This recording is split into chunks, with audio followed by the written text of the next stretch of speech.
My experience post the Navy in business, military officers or military personnel, ex-military, are really good employees to have because they're disciplined, they more mature tend to be than some of the younger folks that you might hire. So it didn't teach me how to trade bonds on Wall Street, but it taught me a process, a methodical way to go about thinking and managing businesses.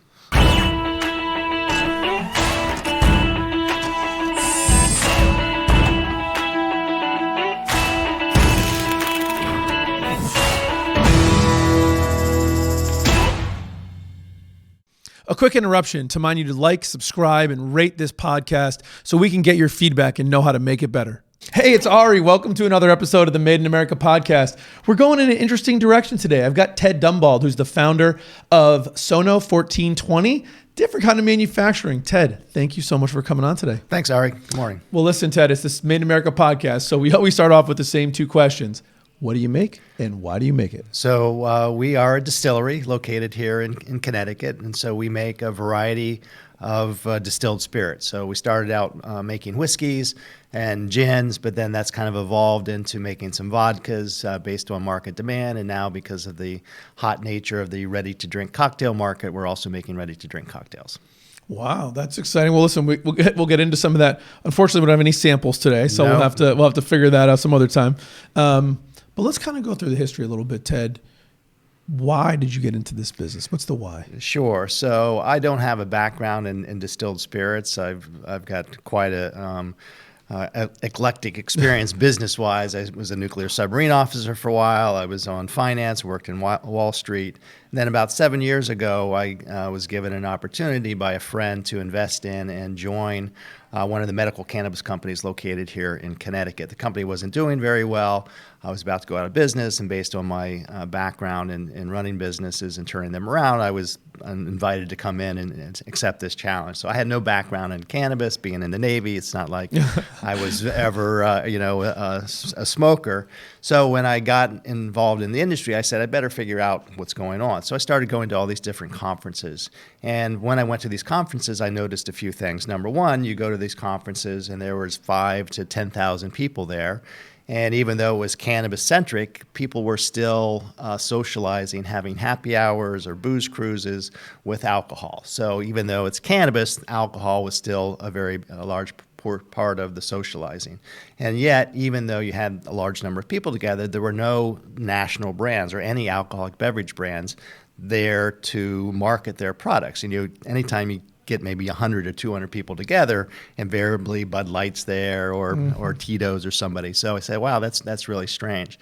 And then I observed some business features of this industry, and that's in those states that had legalized cannabis, there was anywhere of a 5 to 20% decline in alcoholic beverage sales. So I said that, man, that's really going to take a bite out of the alcoholic beverage company sales. But because alcoholic beverages are regulated at the federal level and cannabis is still federally illegal, even though in many states it's now been legalized, they can't afford to get too close to the cannabis industry. So I said, aha, here's an opportunity for an entrepreneurial way to go after an industry that's going to be huge at that intersection between alcohol and cannabis, but the big guys can't get there. So if I enter that market, I think there's maybe an opportunity. And then the last little feature of this is I went to one of the conferences at the University of Kentucky because Kentucky's kind of become ground zero for the hemp industry. And hemp is a subset of the cannabis industry. Back in 2018, the U.S. laws were changed that descheduled hemp, and hemp is cannabis sativa with less than 0.3% THC. So it's the same plant, just doesn't have any THC, which is a psychotropic compound found in marijuana. This industry around hemp was starting to get grow up around 2018, and one of the products that comes off the hemp plant are hemp seeds. So I'm at this conference at the University of Kentucky. After 2 days, met some people, and we went out afterwards and had a few cocktails. And what do you do when you're in Kentucky? You drink bourbon, right? So if I have one or two bourbons, I'm okay. But give me my third bourbon. That's typically strange things happen. So in this event, I had more than my two. And so I had this idea. So what happens if you make whiskey from hemp seed? If you look at hemp seed, it looks kind of like rye. It's just like any other grain. Yeah. So with that brilliant idea, I came back from that trip, went to my basement, illegally bought a still, don't tell anybody that, and started making whiskey in my basement. And so after a few starts and trials and tribulations, I came up with a formula that made some pretty good whiskey. So that's the long story to get from here to there. So hemp whiskey is part of the journey. That's the first product that we made. So I started making bourbon. Bourbon's one of the most popular brown spirits in the United States now. So I made a bourbon. Bourbon's made with 51% corn. It's a mash bill. We use 75% corn. Then we use 15% rye, which is a standard grain. But then our unique feature is that we add 10% hemp seed. And we cook that into the process. That's called mashing.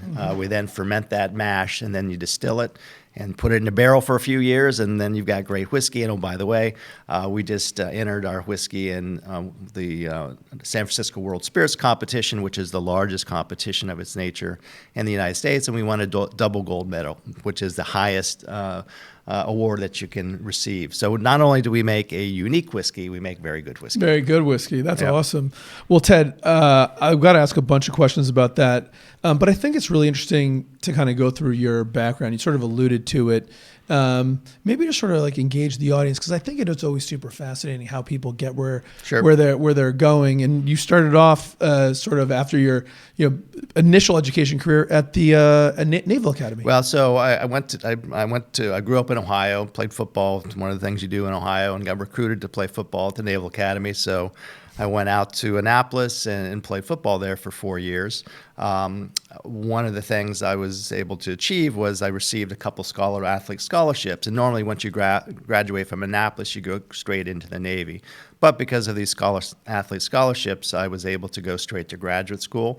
So I decided I wanted to go to business school. I had an engineering undergraduate degree, and realized that I had probably enough engineering, and I was going to be a nuclear submarine officer, which is all very heavy engineering. So I said, hey, how about if I get a business degree? I think I'd taken one economics class at the Naval Academy, so it sounded like a good idea to me, not really knowing anything about business. I applied to the Sloan School of Management up at MIT's business school, got accepted to there. So that's left the Naval Academy, went to Boston for a year and a half, got my MBA, went back into the Navy, was a nuclear submarine officer for 5 years, and then after that I went on to Wall Street. So, what's the connection between a nuclear submarine officer and Wall Street?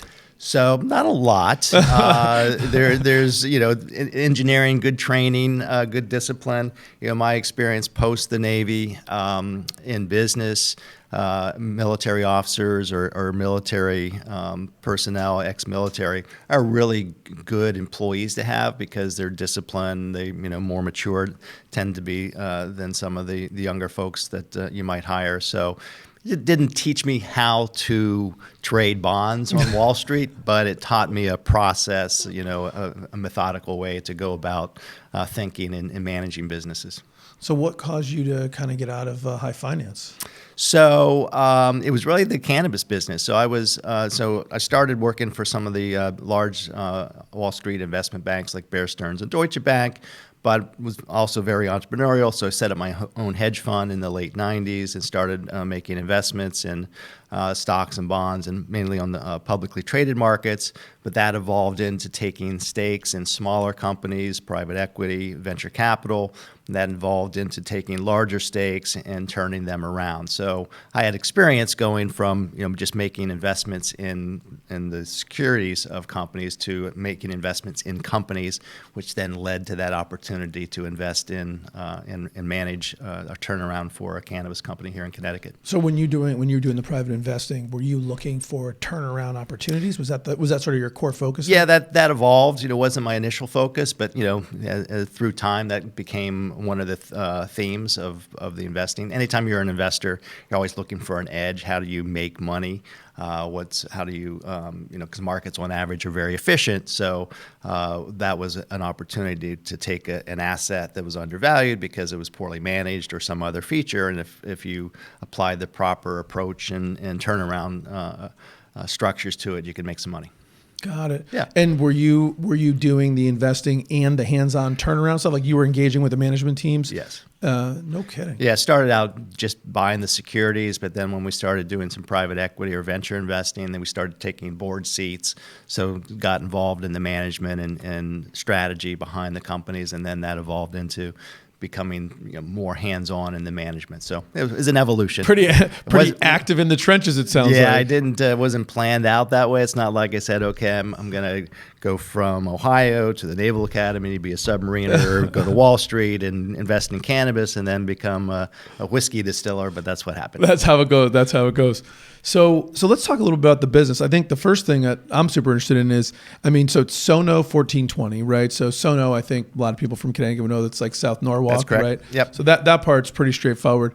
But 1420, not your address, no, it's not the which address. was my first thought. Yes, exactly. So you're right. So we're a local business here in Connecticut. We want to celebrate the fact that we are here in Connecticut. So South Norwalk, SoNo, made sense to make that a part of the name. The 1420 is not quite as obvious, but it's kind of a fun little approach. So first of all, Connecticut during Prohibition became the first of only 2 states that failed to ratify the 18th Amendment, which was, of course, was Prohibition.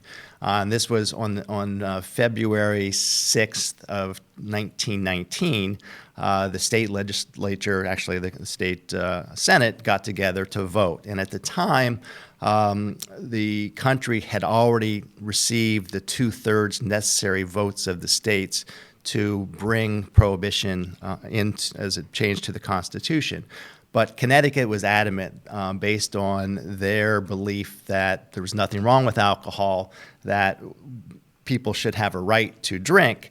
So even though the folks in the country that were pushing to have alcohol prohibited wanted to get 100% unanimous consent from all the states, because from a moral perspective, Connecticut said, nope, we're not going to do that. And it was by a vote of 14-20. So there were 14 state senators voted for the 18th Amendment and 20 voted against it. And as a result, Connecticut did not pass the amendment and became, as I said a minute ago, the first of only 2 states that failed to ratify the amendment. And that rebellious stance was also on display throughout the entire time that Prohibition was in existence here in Connecticut. Connecticut became known as the wettest state in the nation back in the day. The wets were the folks that wanted alcohol and the dries were against it. Pretty much the entire state flaunted the fact that Prohibition or that alcohol was illegal up and down the entire Long Island Sound here in Connecticut. There were a lot of rum runners 3 miles off of the shore. Was international waters, so these ships would sail up from the Caribbean or from Europe or coming down from Canada, and they would anchor 3 miles off the shore. So the entrepreneurs of the day would take their fast little boats, rush out to those ships, unload the rum or whiskey or whatever legally out in the international waters, then they'd zip back down. And so there's some really great stories about how these rum runners and bootleggers really made Connecticut home base. And so there's a little bit of a double entendre in the name also. Most people that are viewers of your show here probably know that 420 has meanings in the cannabis space.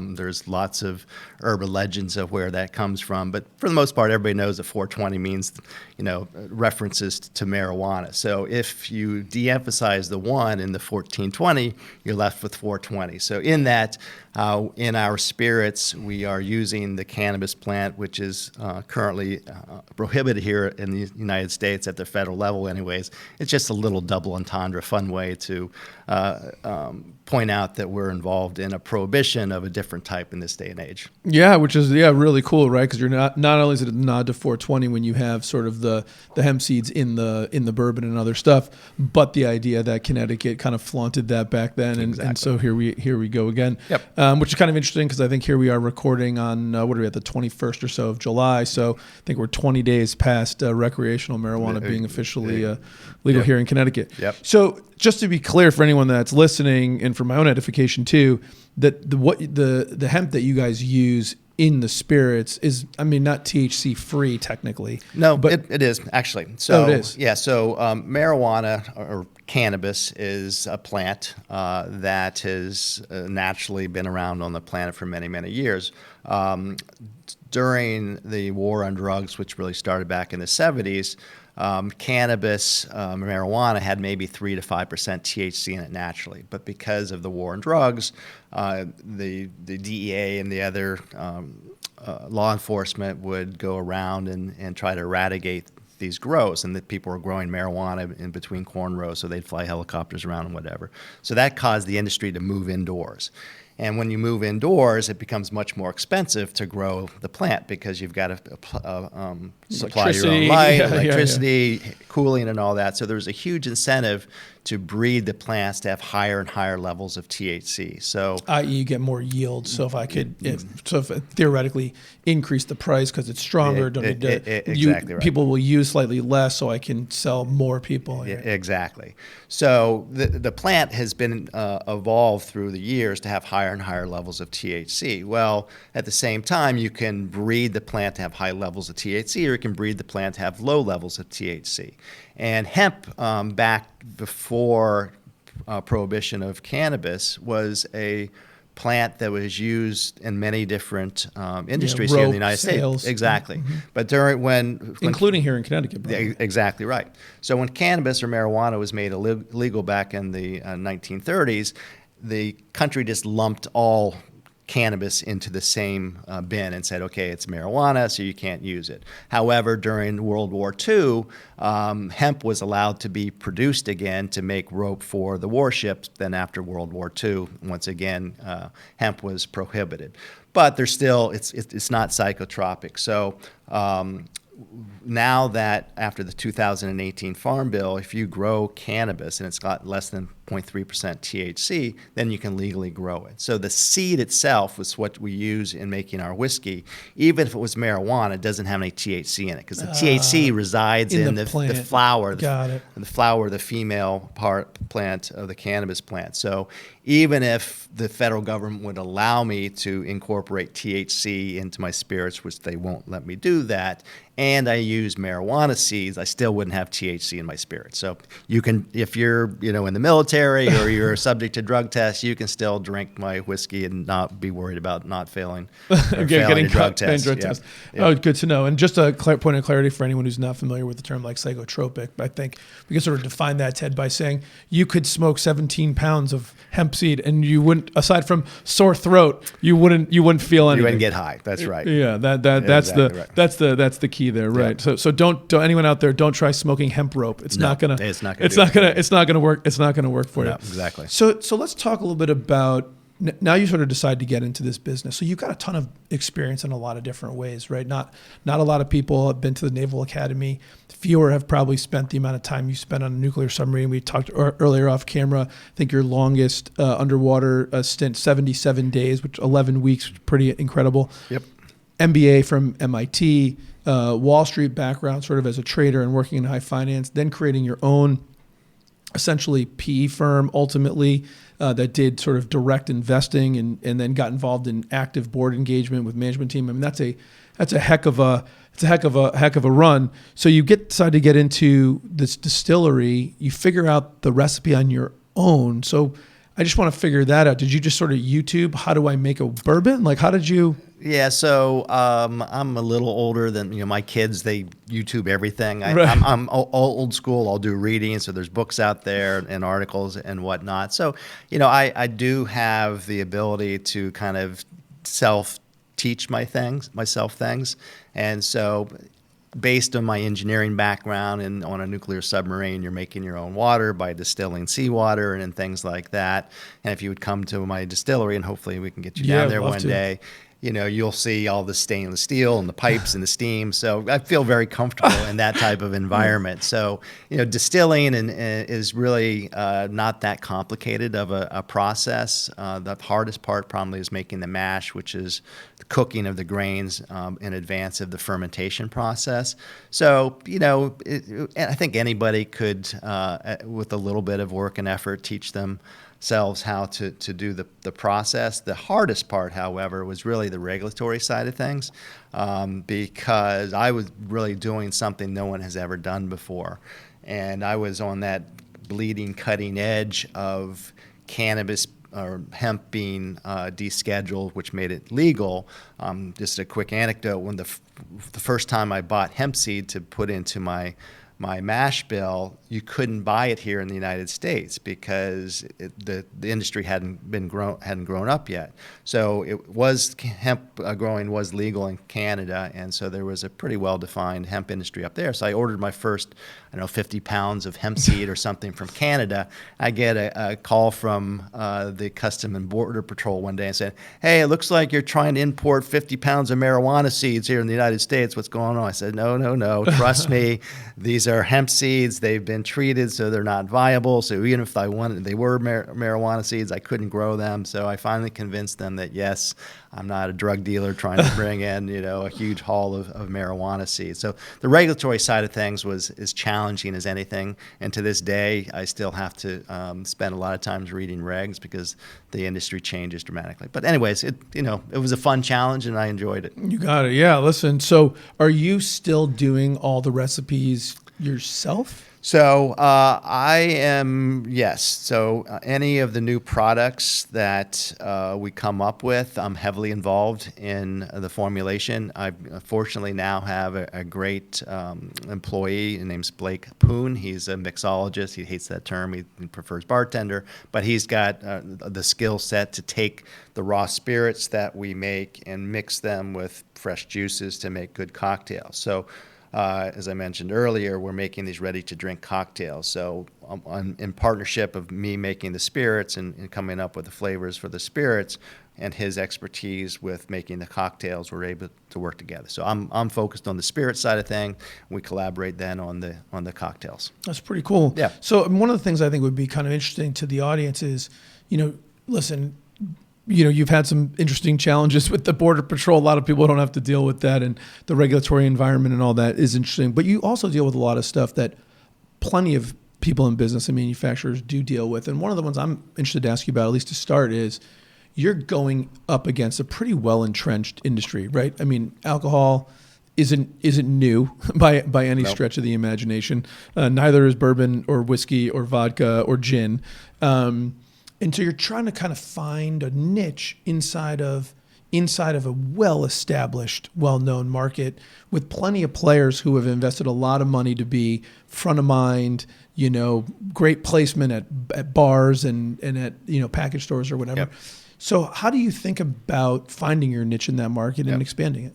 So there's several things that we can do. So as a small, nimble player, we're able to do things that the big guys can't do. So, we're located in Norwalk. Diageo, I think, has moved out of Norwalk recently, but they're located there. So actually, one of my partners comes from Diageo, so I've got a pretty good insight into what they're doing. So they move, slowly, but in a big way. So I can be much more nimble. So a good example is combining hemp seed and alcohol. I don't have $1 billion business, and since cannabis is still federally illegal and alcohol is regulated at the federal level, if I screw up and the federal government decides to take my license away because I got too close to marijuana or whatever, it's not going to be pleasant, but it's not like I destroyed billions of dollars. Where Diageo, that's a big concern, so they can't get too close to the cannabis plant. So we're able to do things that those big guys can't do. Also, there are some regulatory advantages that a small operator like ourselves can do. Just real briefly, not to bore everybody with the details, but in alcohol, there's a 3-tiered system, which means that manufacturers can only do that. They have to sell to distributors, and distributors can only distribute, and then you've got the retailers. Well, in many states, including Connecticut, the regs are written so that is, if I'm a small producer, and I think the threshold is like 100,000 gallons of spirits in a given year, I don't have to abide by that 3-tiered system. So that means I can sell spirits for off-premises consumption to people that visit me at my distillery. I can self-distribute here in the state. So that allows me to capture a larger portion of the margin that the big guys can't do. So, they might have an advantage from scale. They can drive their better margins from their scale, but I can compete by cutting out that middleman. So I've built a business here, and I've got a great sales team that goes out and blankets the whole state of Connecticut to market our products to the liquor stores or the bars and restaurants, and to sell and to distribute those. So, there's some advantages of being small, lots of disadvantages, but if you stick to it and you're creative and you've got great products, at the end of the day, I mentioned before that we won this double gold medal. We have another feature of one of our products, and I'm jumping around here a little bit, but during times of COVID, we noticed a few trends. Number one, alcoholic beverage sales were up, but it was most of that market share was going to the entrenched competitors. People weren't shopping; they were running into the liquor stores and coming out, so they were buying their Jack Daniels or Tito's. And so I never started out to make a vodka, just a plain vodka. But I saw this trend, and it said, and Tito's now is the number one selling spirit in the United States. I said, during COVID, people want to buy local. They like vodka. So if I can make a vodka that can compete against Tito's and I'm local, I bet I can take some of their market share. So it took me about 3 months to formulate a vodka that I could get more than 50% of the people in a blind taste test to like it better than Tito's. And so now we run what we call the Tito's Challenge, and we win about 75 to 80% of the time. So now we've got this vodka on the shelves, and it's taking some market share. So anyways, lots of stories to talk about. No, that's exciting. So let's go back to you. Something that I've noticed too is that there's certainly been a big uptake in sort of pre-mixed bottled spirits. Yep. So, I mean, you're seeing a market trend. How do you go and try and take advantage of that? Sure. Of that trend? Yep. So, it's the RTD or the spiked seltzers trend is now, I think this is if not the second, maybe the third year. So the White Claws of the world, now Bud Light's got its own seltzer. So we can't compete against that. And most people that aren't paying attention to the industry don't really realize that most of the RTDs, ready to drink cocktails, are not made with spirits. There's just a quirk in the federal regs that if alcohol comes from wine or beer, it's taxed at a lower rate than if it comes from distilled spirits. So if you have the same percent in a cocktail that's let's say 10%, but the 10% alcohol comes from wine versus a cocktail that's got 10% coming from vodka, the tax on the vodka RTD is more than it is on the wine. Go figure. You can't figure that out. So most of the big players who are looking for the highest margin, lowest cost as possible, they're putting wine or putting malt into their spirits or into their cocktails. So we said, okay, I'm not a brewer, I'm a distiller. So never call me a brewer. That's why I'm not sensitive about many things. But that's one. I'm a distiller. I'm not a brewer. I'm a little snobbish about that. But anyways, so we don't brew, so we distill. So one thing we can do is we can make cocktails with real vodka, real whiskey in it. And so we use that as a marketing tool. But more importantly, by having real vodka or real whiskey in your cocktail, it tastes like a margarita, or it tastes like a cosmopolitan, or whatever it is that we make a great mule. We have one of our vodkas called Wee vodka because we use cannabis flower, and so we call it Wee, and so we make a weed mule. Best mule that you ever have because we use weed mule. We WE''ED weed mule, but it's a great mule. So by using real spirits, we can make even better tasting cocktails than the big guys that are trying to do it cheaply. Huh. And so so the idea being, because it's being more, it's going to be actually a distilled liquor. It will taste more like the cocktail instead of sort of cocktail-like. Yeah, exactly right. And are you guys selling those through retail establishments? Yep. Some direct? Like what's the? So, you can buy them out of our distillery. My sales force is selling them throughout Connecticut. I actually have some distribution down in Maryland. And it's interesting, another thing that we can do that the big guys can't do. So different regions in the country have different cocktails that seem to be very popular. So most people around here don't know what an orange crush is, but if you go to the Delaware or the Maryland shore, that's what everybody drinks. And what is an orange crush? An orange crush is vodka, fresh orange juice, Sprite, and lime juice. Okay, so I developed an orange crush RTD specifically for that market down there, and my sales guy down there is just killing it because the people or the stores down there said, finally someone made an RTD, an orange crush with real orange juice, because the other ones there's some other on the market, but they use natural orange flavors. Flavor, yeah, right. Yeah, so it's not the same. Yeah, so we What's tailor. the Connecticut drink? So Connecticut doesn't really have a specific drink. I wish they did, but our transfusion. Transfusion is a lot of golfers at golf courses. It's simply grape juice, lime juice, and ginger ale. So that's. So and it's very gin, refreshing. Vodka. I'm sorry, vodka. Okay, vodka. Got it. Yeah, so that's one that's very popular that we sell around here. The orange crushes, it's because it tastes so good. We're able to sell that around here. So, and then we will tailor different cocktails for different seasons. We have what we call the Dude. I don't know if there's any fans of the Big Lebowski. The Big Lebowski, yeah, it's got to be a White Russian. It's got to be a White Russian. So we have a RTD White Russian that we call the Dude. So it's very good, and we sell. So that. with all this, it sounds like you're using. So a White Russian is going to have milk in it or some type of cream, half right? and half, So you're using, I assume, real ingredients there, exactly. right? Yep. Same thing with the orange juice and whatever. Yep. So what are some of your challenges with like shipping, right? Because one of the advantages, I suppose, of sort of the margarita flavored Corona seltzer beverage.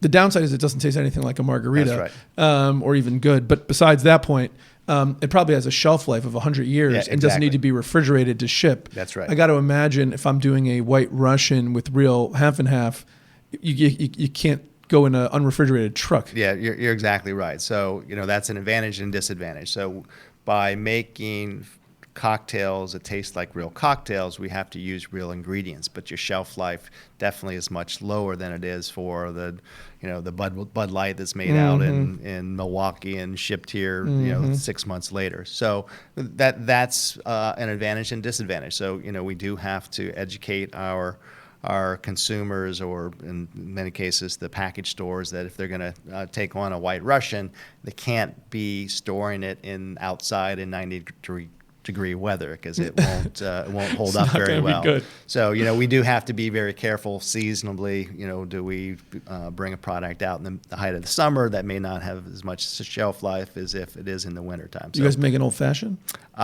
We have not yet made an old fashioned, but it's on our on list your of list. things to do. Yeah. Well, when you're doing the blind taste test, you need someone to help you're out an with that. I've got an old fashioned palate. Might be useful for you. So that'll be interesting. What's the dream, Ted? Where does this go? It's interesting. I think a lot of people look at the advantages that we have when we're small, right, are hard to maintain as we get bigger. You've talked about even of a specific one in your industry, right, which is at a certain volume, you then have to play by the big guys' rules. Right. So below the 100,000 gallons, I think that was the number you said, you've got this great advantage. But it sounds like at 100,001 gallons, those advantages disappear. Right. So what's the dream? How does it work? Yeah. So at my core, I like doing this business. It's very fun, and like the creativity associated with coming up with new spirits and all of that. But at the same time, I'm my background's in finance, so I'm not doing this for my health or just for fun. So I do have a firm focus on a return on the investment, whether it's the money that I've put in as an investor. I've also have taken on some outside investors, and so then they're looking for a return on the investment. So, the stated goal is that within 3 to 5 years, if we build a good business, and it doesn't have to be a national business. If we can kind of own this regional market, then we become a very attractive acquisition target for the big guys that have the national distribution, have the manufacturing capability to really scale up what I've done and if I've built the brand. And they're not looking for me to do that. Again, my partner comes from Diageo, so I've got some insights of what they're looking for, and they're very active in buying brands on a regular basis. So, if we build a really good, strong product, really great tasting, win some more awards, have a really good following in one region, and then the big guys say, hey, we can take that and distribute it nationally, then that's kind of a good exit for us. That would be an outcome that wouldn't be a bad thing. that you'd look forward to. Exactly. When you think about what you're doing, it's a really interesting business, and I want to maybe kind of dovetail back to manufacturing on it a little bit, which is, how much time have you spent sort of thinking about lean production or production efficiency? Is that even really on the radar, or is it still really crafty, not in a bad way, but crafty in a good way, where it's all about the quality and you're good with the low volume? Like, how do you think about it from a business standpoint? Yeah, so I don't have a formal training in lean manufacturing, but ever since I've been involved in the cannabis business for the last 7 years, we've implemented lean manufacturing practices into that industry. So I'm very well aware of what those paradigms look like. And depending on the size, you can always make a business lean. It doesn't matter if you're doing 100,000 in sales or 100 million in sales. So that's a focus of ours for sure. And especially as you scale, you can bring some more of those lean practices into play. So that's always a focus of how do you drive the highest margin, and by cutting out your costs, cutting out waste is a way to do that without having to do anything else. So that's something that we're always looking at, for sure. And so thinking about that at sort of your scale, and where are you guys on the scale journey? Like, how many gallons? Like, do you measure it by gallons? I'm trying to figure out. Yeah, I'm looking more at the revenue side of things, which typically translates into cases. So, we should do about $1 million in sales this year. So, after we've been in business, we launched our business officially on April 20th of 2019. So we had about keeping the 420 theme rolling. Exactly. So we had about a year of runway before COVID hit, and then COVID hit, of course, last March, changed things dramatically. We did a bit of a pivot, started making hand sanitizer, which was a good bridge for us to get through that period. And then late last year, as things started loosening back up, many of the liquor stores that we had relationships with got tired of not being more aggressive in running their businesses. So we've been growing since then. So we've got a pretty aggressive 3 to 5 year growth plan that we want to keep multiplying our revenue so that we can get to a scale that makes us attractive to either make this a really cash cow business or possibly for an exit. Is that like a 10x where you are right now? Yeah, I think that's 5 to 10 for sure. Is that where you'd be looking to get to? Yep. And I mean, not to throw more analogies around. I mean, you said RTD, but so are you guys doing more DTC? So which would be direct to consumer? I mean, I'm sure you guys have people come to the distillery. I'm sure they buy there. Sounds like that's not the lion's share of sales, or the lion's share is really through liquor stores. Yeah, so it's really hard to scale a single location. It's almost impossible. It's really good to have a focal point of the brand, and people can come in and they can see where we make our products. But unless I've got visitors coming in from California, I can't get products into their hands. So the way that we really scale the business is for the off-premises sales through package stores, or on-premises sales for bars and restaurants. So that's our real focus. The DTC, direct-to-consumer, is really difficult in spirits. Again, there's a difference between beer and wine and distilled spirits. It's relatively easy, or easier anyways, to ship wine or beer through the mail. So internet sales for breweries or wineries is a robust business.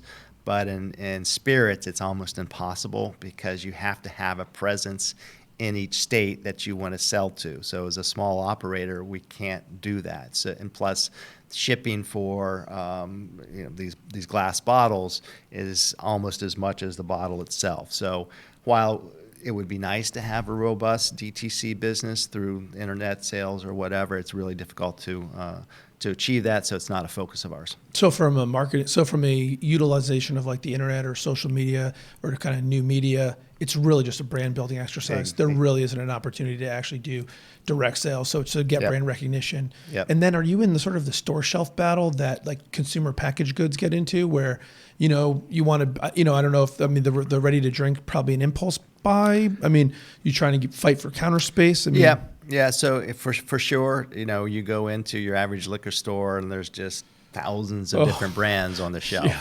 So how do you distinguish yourselves from that? So we have to be super aggressive. I've got my sales team, and we've got brand ambassadors that we're always, every weekend, we're trying to do tastings. We do have really great products. So our belief is that if we can get people to sample our spirits, then we can compete against the other products out there. Our Vo vodka is a good example.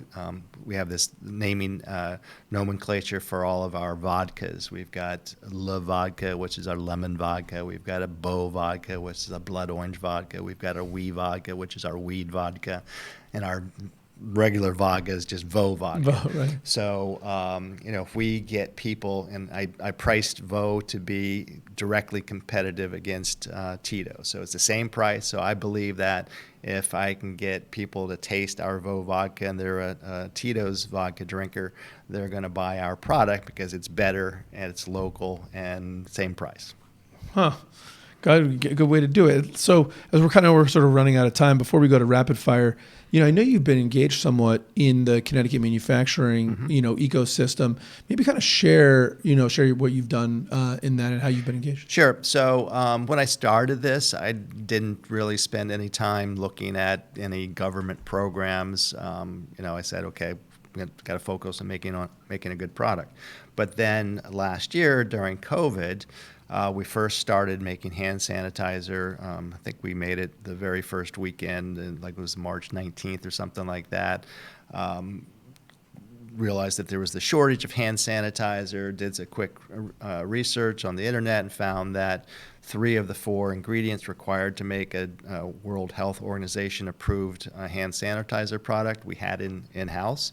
What we didn't have was hydrogen peroxide, and surprisingly, it was harder to find that than I thought it would be. But nonetheless, we were able to get some hydrogen peroxide, so we pretty quickly started making hand sanitizer, and also very quickly ran through our capacity to meet the demand for that.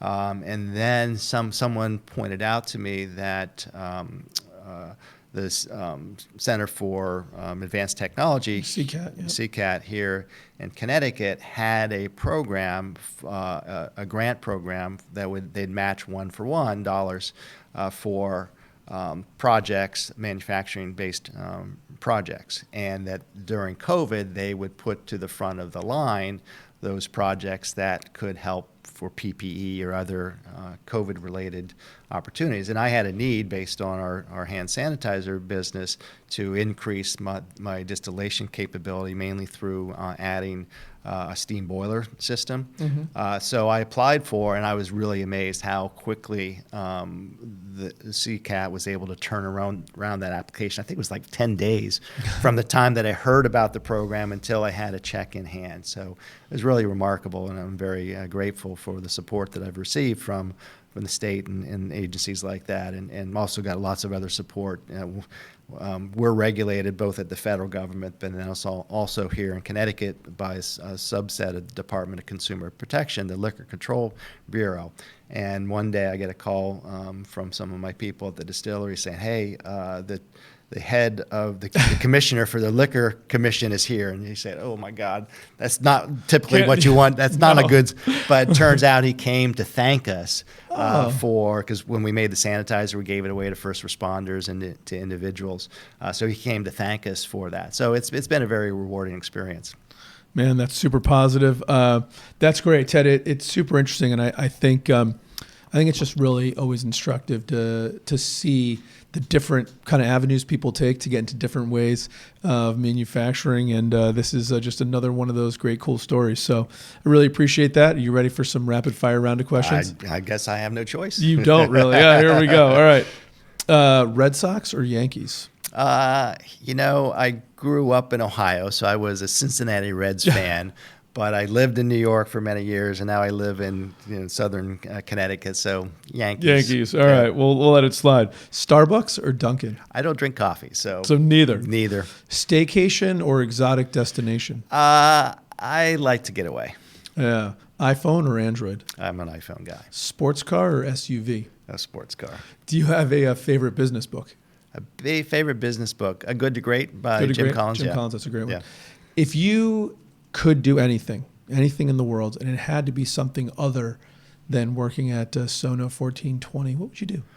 I would do something creative, entrepreneurial, whether it's another version of what you're doing. Yeah, kind of another version. Again, I never had a design to do this. About every 7 years, I find I could get a really good idea for something, and I kind of pursue that. So I'm sure if I didn't have that, I would take a little time to figure out what my next gig would be, but I'd come up with something. I'm sure. Oh, that's cool. What's one thing that you learned or that you've seen that's helped propel you to all the success that you've had?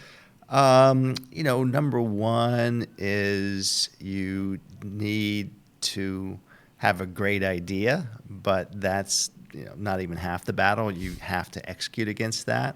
And invariably, there's all kinds of hurdles and challenges associated with getting to where you want to get to.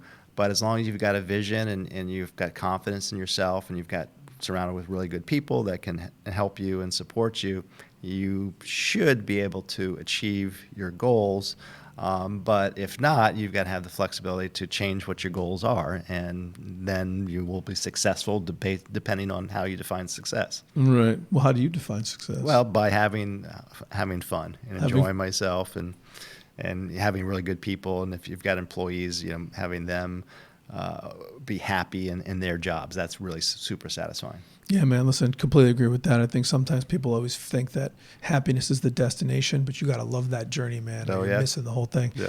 Well, so last question. What's something, Ted, that you learned later in life or later in your career that if you could go back and tell young Ted, and if he'd listened to you, it'd make a really big impact on his life? Yeah, so I was very fortunate. I think for the first 40 years of my life, everything I did, I succeeded in. Maybe not exactly. Would I have preferred to play football at Ohio State or Michigan? Yeah. Would I have liked to have been, an NFL quarterback? Yeah. I was a linebacker, so not quite the same thing. But I really didn't have any major bumps in the road. So when I finally had that first bump in the road, it was like, holy shit, this is not something that I'm used to. So I guess the advice would have been, enjoy the success and your health and everything that you've got going now, because it may not always be the same, but also know that if you hit those bumps in the road, there's optimism and health on the other side. So it's all good. As long as you, when you hit those bumps, as long as you keep on moving forward, clear skies eventually come back, right? Exactly right. Nice. Ted, listen, man, it's been really cool talking to you. Great story. I'm really excited to come down and check out SoNo. Yeah, please do. 1420, and appreciate you coming on. Thanks, Ari. Really appreciate it. Made in America with Ari Santiago is brought to you by IT Direct, a CompassMSP company. As always, thank you so much for tuning in and spending some time with me today. My goal is to help build a community where we can learn and grow together. Your input, feedback, and engagement is critical to making that happen. Please do comment, like, and subscribe so more and more people can hear what we're doing and join our community of growth and success. Thanks so much for tuning in. Talk to you again soon.